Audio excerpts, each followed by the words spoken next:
Hello, beautiful people. It's your girl back once again. Welcome to our weekly dose with God, and of course, a lovely word with God.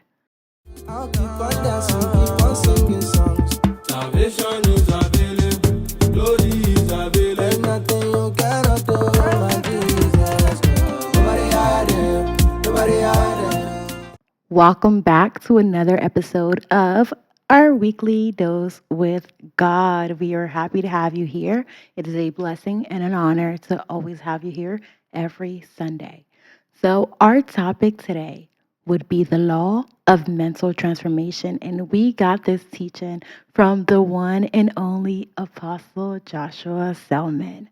Of course, normally we want to always touch up on things that we have learned moving on, like in the years, over the years, or so on and so forth. So today we decided to talk about your mental health. And technically, your mental health definitely affects your spiritual health. And in the past, I know that we have touched upon mental transformation before, but not in details and how we kind of will do today. So we want to also have a part two. Like I know we've been doing part ones and part two, but we also want to have a part two to this podcast, to this actual, like this teaching by itself. So we'll see going on if we will have a part two or if we can cover everything in just one speaking or one sitting. Um, yeah, so we'll start off with Proverbs chapter 23, verse 7. And it says, for he is the kind of person who is always thinking about the cost. Eat and drink, he says to you, but his heart is not with you. So when you're like, first of all, to speak of mentality, your mentality also affects your heart. If your heart is not in the right place, your mental cannot be in the right place. How we're thinking is actually how we feel. As a man thinketh in his heart, no, so he is.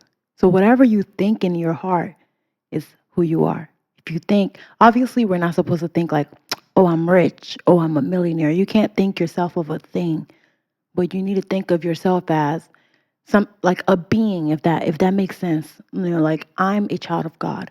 I'm a manifester. I am an influencer, not an influencer in how content creator and everything, but I'm a man of impact, a woman of impact. So that's not a thing. No, that's a doing. That's a being.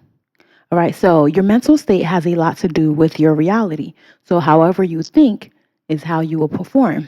If you go into a stadium and you come in there confident as ever, people, they don't know you. So they'll think you're confident. Even if you're shy inside, they'll think you're confident because they don't know you. What you give is how you are portrayed. But if you go in there shy and scared, they'll think you're shy and scared. But as Christians, the Lord did not give us the spirit of timidness. He didn't give us the spirit of fear.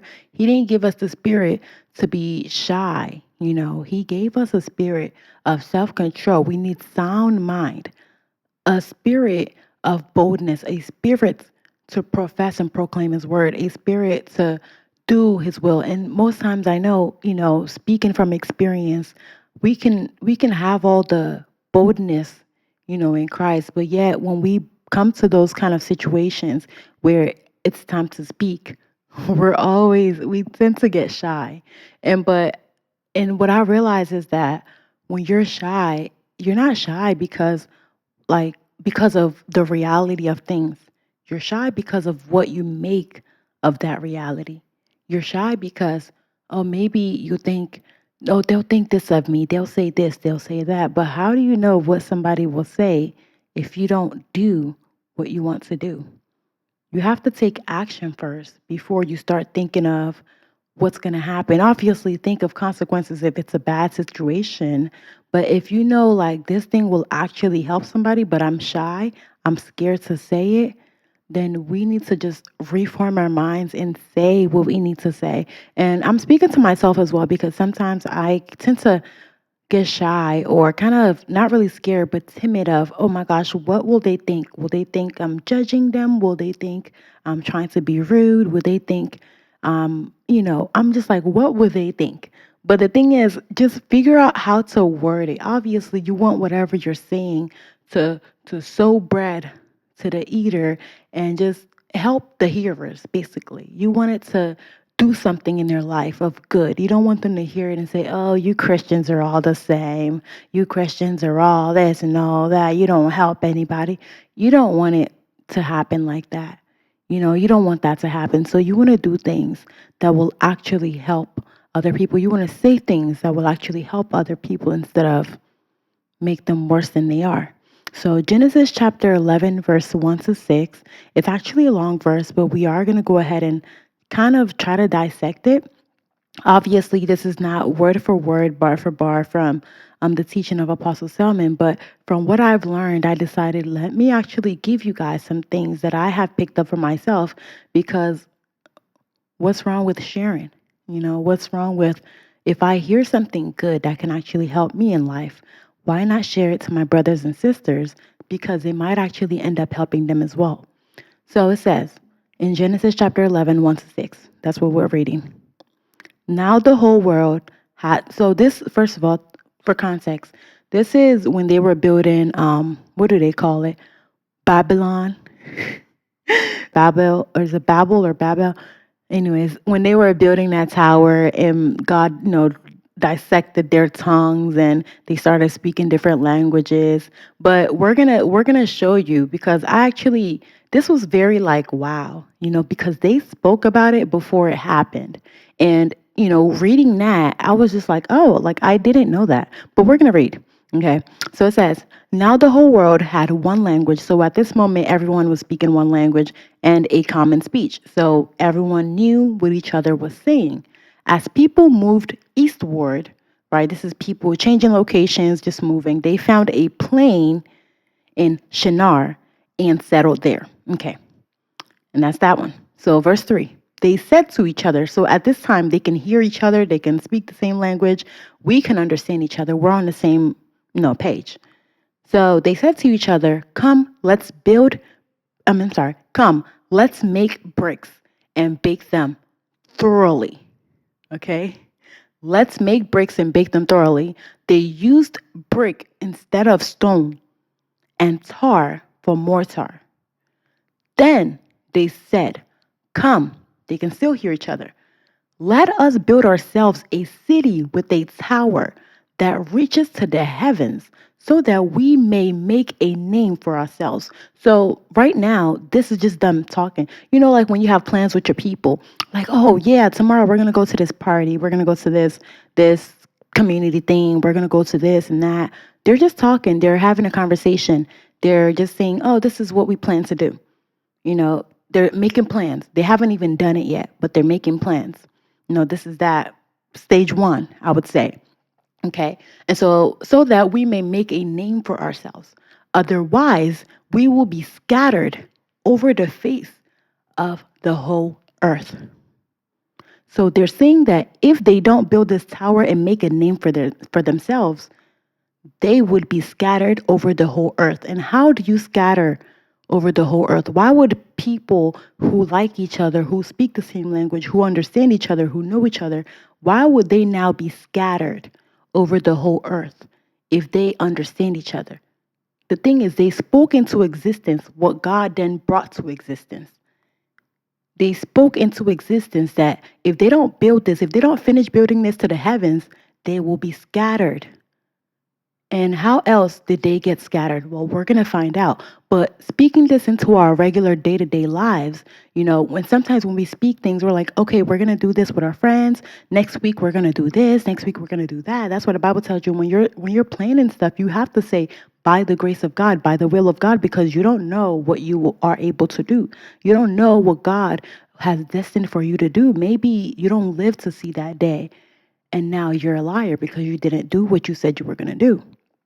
So every time you say things, you have to say by the grace of God. But their mentality, while they were actually still planning on how to build the city and the tower, they said if they do not build that tower for themselves that reaches to the heavens, that they would be scattered over the whole earth.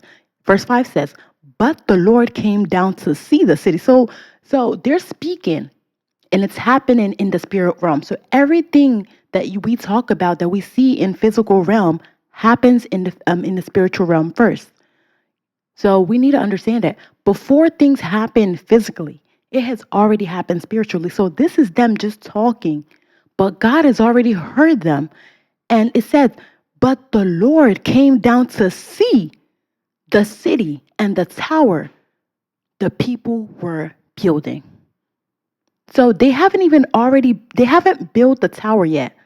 Okay. They're still discussing how they're going to build the tower. So let's say they're going to start tomorrow, but they're discussing today. Oh, this is how we're going to build the tower. The Lord came down to see the tower. What tower did God come to see?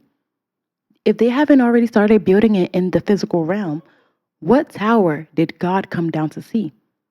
This shows you that spiritually, the tower was being built. As they were talking about it physically, in the spirit realm, the tower was already being built. That is what God saw. God saw the tower that was being built in the spiritual realm, because it says, but the Lord came down to see. It didn't say to hear their conversation about building a tower. It says to see the city and the tower the people were building. Understand that. So everything that has happened physically has already happened spiritually. Everything that is to happen physically is happening spiritually. So whatever you're doing tomorrow has already been established in the spirit realm yesterday. So as we say, tomorrow I'm going to do this. But in the spirit realm, that's not what you were doing tomorrow. And then tomorrow comes, what you were doing tomorrow was what was in the spirit realm. But you've already said, I'm going to do this tomorrow, but you end up not doing it tomorrow. You have now become a liar. That's why when we talk, we want to always say, by the grace of God. Sometimes we tend to forget it, but it's always by the grace of God that we do things, and never by our own power. So it says, the Lord said, this is down verse 6. So after he came down to see the tower that they were building, he's already seen it spiritually, because they haven't started building it physically. And it never said they started building it physically. This was them already talking about how they're going to build a tower for themselves, but never started building it. But for some reason, in the spiritual realm, it was already being built. It was already being built. So the Lord said, if as one people speaking the same language, they have begun to do this, then nothing they plan to do will be impossible for them. So God said, because they are one, they can understand each other, they can comprehend what everyone is saying. If I let them start that building, if I let them continue on building that building, right, then nothing they plan to do will be impossible for them. And mind you, they didn't say, let us build a tower that'll reach to the heavens to glorify God. They said they was going to build a tower for themselves. So they was building a tower to glory in themselves, not for God. So God saw it, and he's like, well, if I let them keep doing this, they're going to keep doing it, and nothing will be impossible, because they will all be in agreement. They can all understand each other. So verse 7 says, come, let us go down and confuse their language. Come, let us go down and confuse their language, so they will not understand each other. And that is what God do. That is what he did. So they spoke it into existence before it happened. Because if you look at verse 4, it says, then they said, come, let us build ourselves a city with a tower that reaches to the heavens, so that we may make a name for ourselves. Otherwise, we will be scattered over the whole face of the earth. So they spoke that into existence, because in verse 4 they said, if we don't build a city, we're going to be scattered over the whole face of the earth. And then in verse 7, it says, come, let us go down and confuse their language, so that they will not understand each other. So the Lord scattered them from there over all the earth, and they stopped building the city. So your mind, your words, whatever you think, as you think, so you are. As a man thinketh, so is he. As you thinketh, so are you. So you must always, always, always, always think good things for yourself. Okay? Always think good things for yourself. Wherever you want to be, You have to think that because wherever our feet cannot go right now, trust me, our mind can go. Why do you think we have dreams of us being president, us being this and that, emperor, empress? Like, we have so many dreams because our mind can wander where money cannot even buy you to go. So, why not use your mind and imagine whatever you want to be in life right now? You can literally imagine that to reality. You can bring it to reality. Whatever you allow in your mind will manifest in real life. Okay? Whatever you manifest in your mind will be manifested in real life. Manifest it in your mind first, and it will be manifested in real life. So, Proverbs chapter 4, verse 23. Above all else, guard your heart, for everything you do flows from it. So the last thing we want to do, of course, this is not the least, but it is the last for today's podcast because we will do a part two. And so whatever you allow in your heart will be allowed in your life. So above all, the Bible tells you to guard your heart, for everything you do flows from it. Your mind, guard your heart because whatever you do not want in your life will come into your life if it is something that you have thought about or you have meditated on. So guard your heart, protect your thinking, protect your thoughts. And how do you do this? By the grace of God. Because without God, we cannot do nothing. All right? And my pillow has fallen. But that is it for today. I hope you all enjoyed. And by the way, we are having a picnic July 6th of 2024, obviously. It's a community picnic. Everyone is invited. We would love to have you. It's Truth Official at T.RUTHOFFICIAL. Truth Official. All right. It was awesome having you here. I hope you were blessed by the word. I hope the Lord was able to touch you and move you through the speaking of his words. We will have a part two, like I've already said like 50 times now. So I will see y'all next week by the grace of God in part two. Have a blessed day and Jesus loves you.